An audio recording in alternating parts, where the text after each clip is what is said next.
Welcome back, or welcome if you're just joining us. It's the France 24 debate. We're speaking ahead of Donald Trump's first address to a joint session of Congress, and after he announced that there'll be big budget cuts in parts, but a $54 billion increase in defense spending under his first budget. With us to talk about it from Orlando, Florida, Ashley Ansar, Trump supporter, and with the American Middle East Coalition for Democracy. Welcome back as well from Dubai to Ubay Shahbandar, a former defense intelligence analyst. He is with the public relations firm Corvus MSL Group.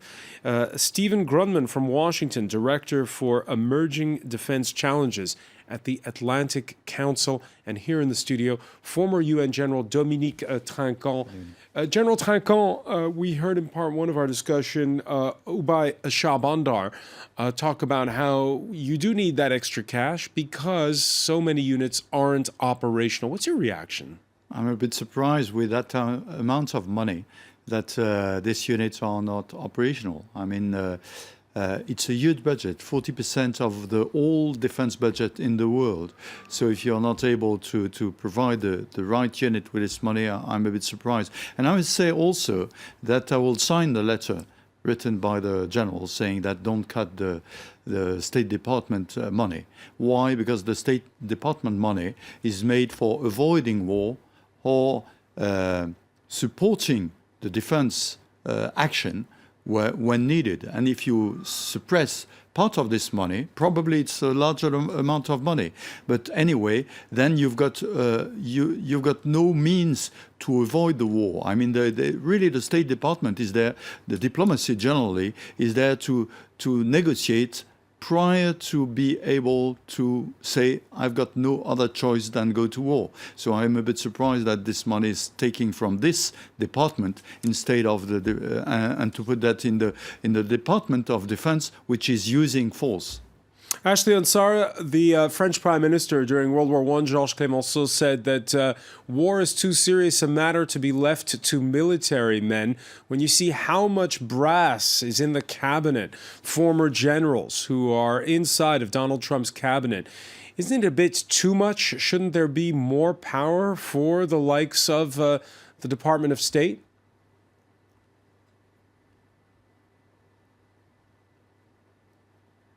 I agree with the statement that you just made.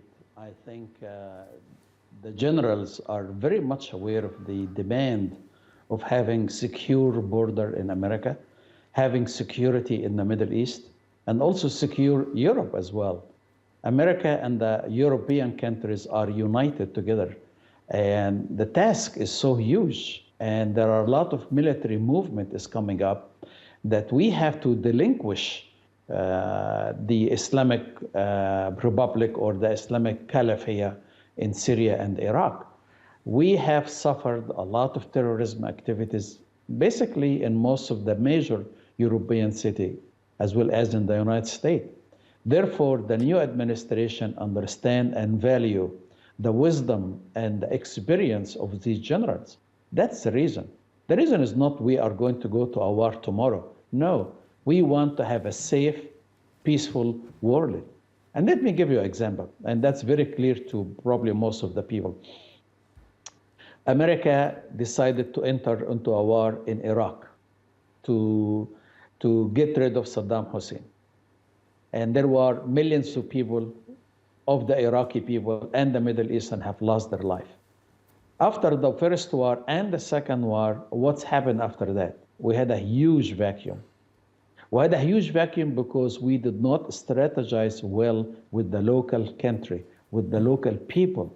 When we entered Iraq, America was the victorious. Didn't strategize with the local people. Isn't that the job of diplomats? Isn't that the job of the State Department to be working on that kind of policy?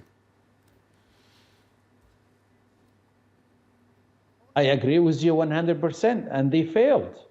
One reason that the Arab Spring today failed and produced anarchy and destruction in Yemen, in Libya, in Iraq, in Syria, also for Somalia, the State Department has failed to do the job. Stephen I Grundman? wish we can have a positive result, a peaceful result. Now we have. Stephen Grundman, your reaction. Yeah, well, I can't help but make an observation about the generals or the brass-heavy characteristic of this administration.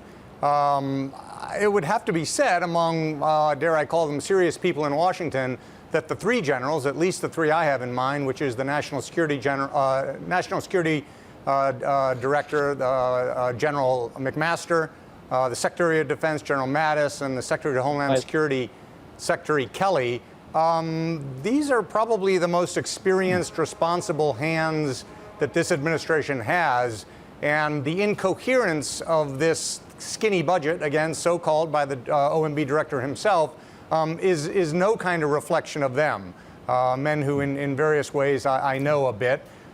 So ironically, it would be wrong to affix the brass and the influence of the brass-heavy personalities in this administration to this particular budget proposal, because they wouldn't abide, and I'm sure General McMaster in particular is anguished over the incoherence and lack of strategy that lies behind this budget. Again, perhaps ironic to General Clemenceau's pithy and generally true observation. But Stephen Grundman, Europeans are wondering, why we're not seeing more daily briefings from the State Department, why we haven't heard all that much from the new U.S. Secretary of State.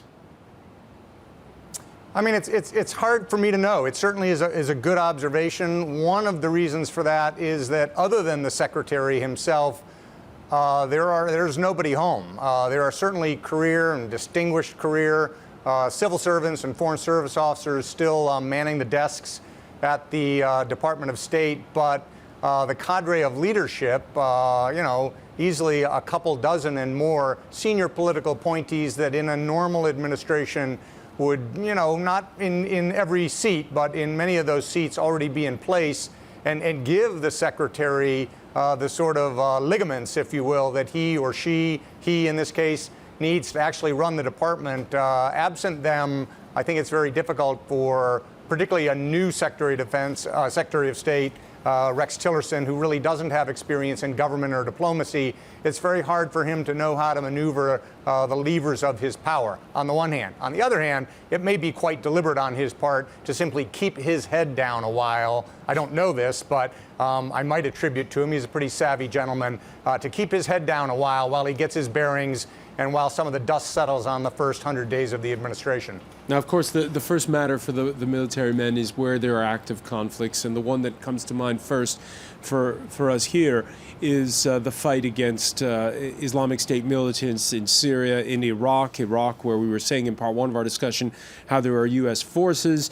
On Monday, the United States top brass gave its a preliminary draft of its plan to defeat ISIS to President Trump. Ubay Shabandar on the campaign trail.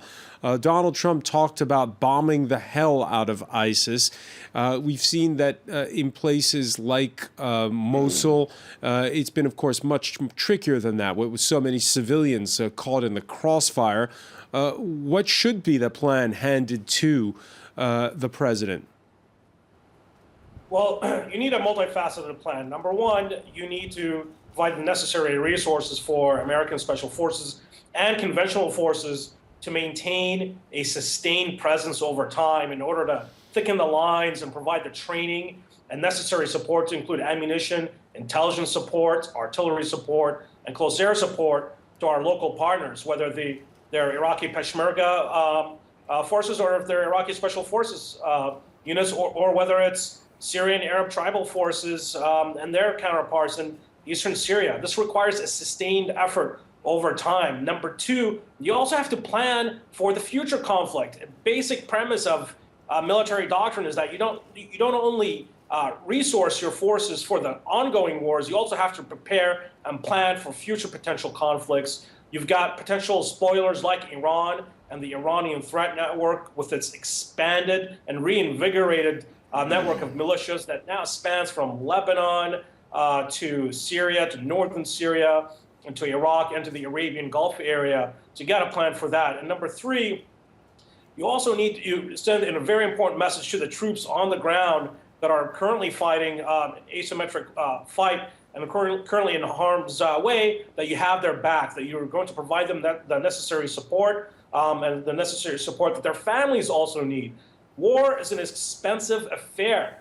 The American military is an expeditionary force with this military fighting thousands of miles away from the home front for months, not years, at the same time. And we also have new front lines that the U.S. military is now having to resource its efforts, such as Eastern Europe with a resurgent Russia, batting the doors on Eastern Europe and threatening even potentially Western Europe in the future. So you have to plan for those type of conventional threats as well.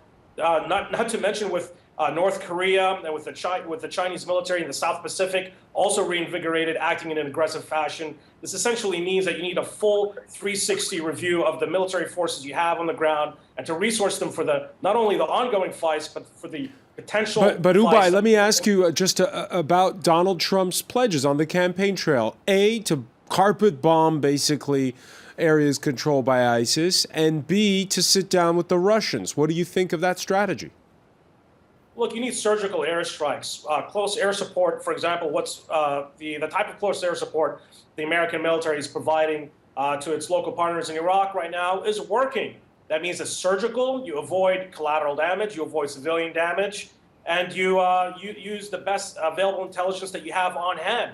It also means that you have to work with local partners. When I was deployed in Iraq in 2007, 2008, it wasn't just American firepower. It was that won the fight. It was also working with local partners, with Sunni forces, with Kurdish forces, with tribal leaders, with the Sunni Sahwa, with the Awakening. You need both a bottom-up and simultaneously a top-down approach. Firepower is necessary, but it's not sufficient to win these asymmetric fights. Talking to Russia, that may be, again, in the tactical interest of the United States, but Moscow is sending very clear signals. It's still as aggressive as ever in Eastern Europe and in other places and in the Middle East. I guess time will tell on whether or not Putin can overcome his inherent paranoia and mistrust of American firepower. Ashley Ansari, you heard just there Ubay Shabandar saying that when it comes to Iraq, the U.S. strategy is working. Could we wind up basically with a plan that's not very different from what we saw under the outgoing Obama administration?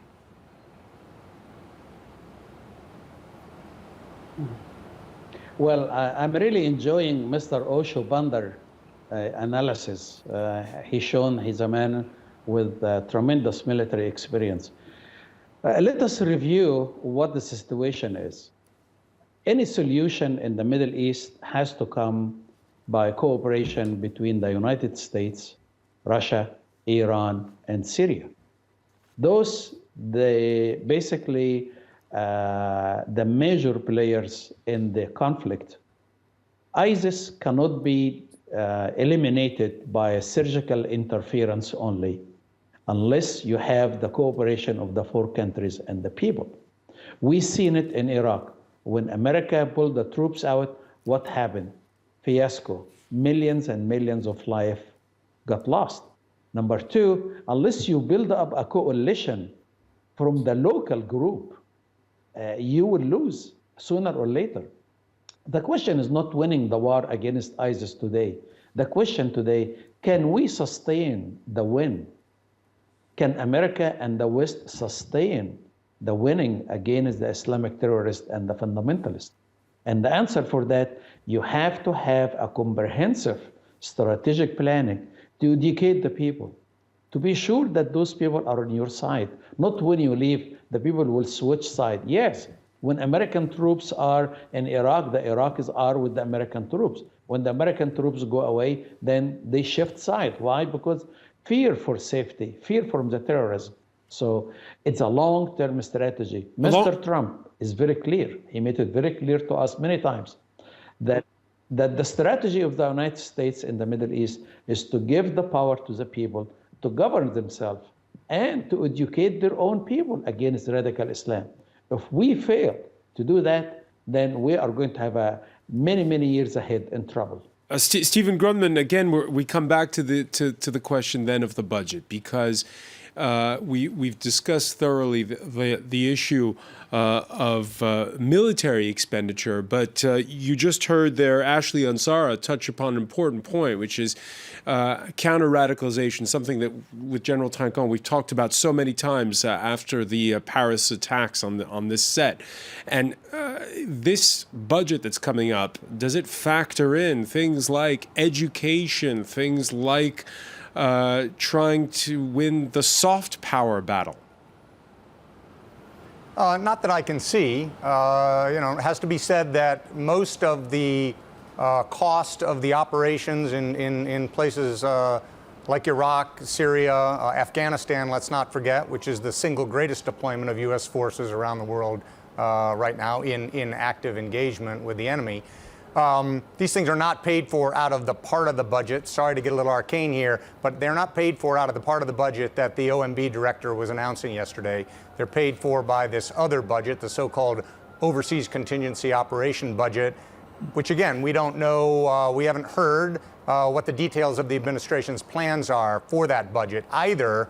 Let's remember, in 2017, which is to say this year, let alone in next year, 2018, which is the budget that Director Mulvaney was talking about. So there's just many more questions than anyone has answered here. It certainly does suffice to say that a more aggressive or robust, call it what you will, posture with respect to ISIS will cost more money, more than the rough order $20 billion a year, perhaps that much that we're spending on that campaign right now. And that matters, that matters to another constituency and a series of folks to whom the president, as a candidate, made pledges with respect to deficit spending. So it's a complex box. National strategy is a much bigger game than any of the major figures in this administration have ever had their hands on before. And I think they're reverting to what they know to do, which is remind ourselves of the campaign pledges we made and make gestures, forgive the term, but make gestures that check that box off, that we fulfilled our campaign pledges while they get their bearings as to what it means and how to maneuver the actual levers of a major national strategy. I think they're struggling with that.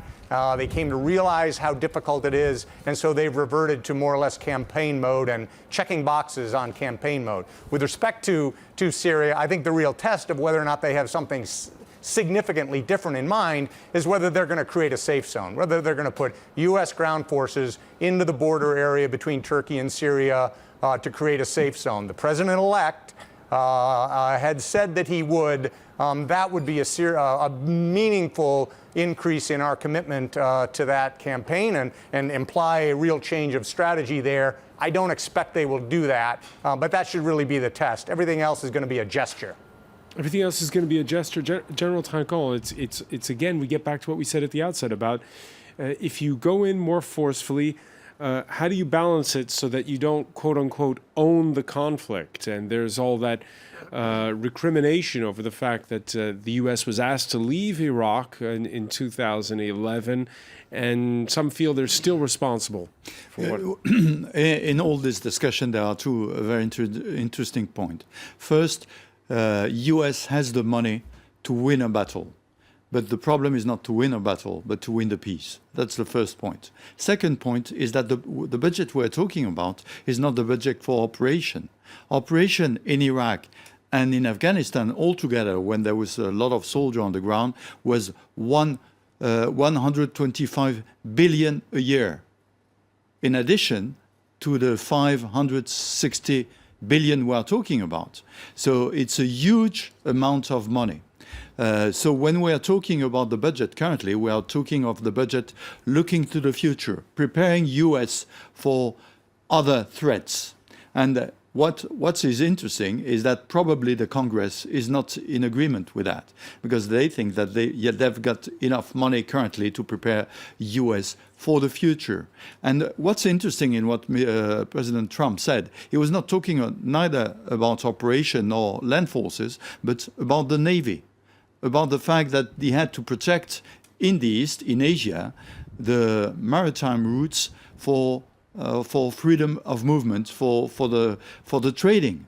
So this is interesting. It was not discussed in the debate, but that's a major change. Is that we need to look what President Trump say. We need to look more in Asia and for the maritime power of the US. And just a final question on this. We've seen the French stretched with military interventions the past couple of years in places like Mali, Central African Republic, as well as in bombing raids in Syria and Iraq.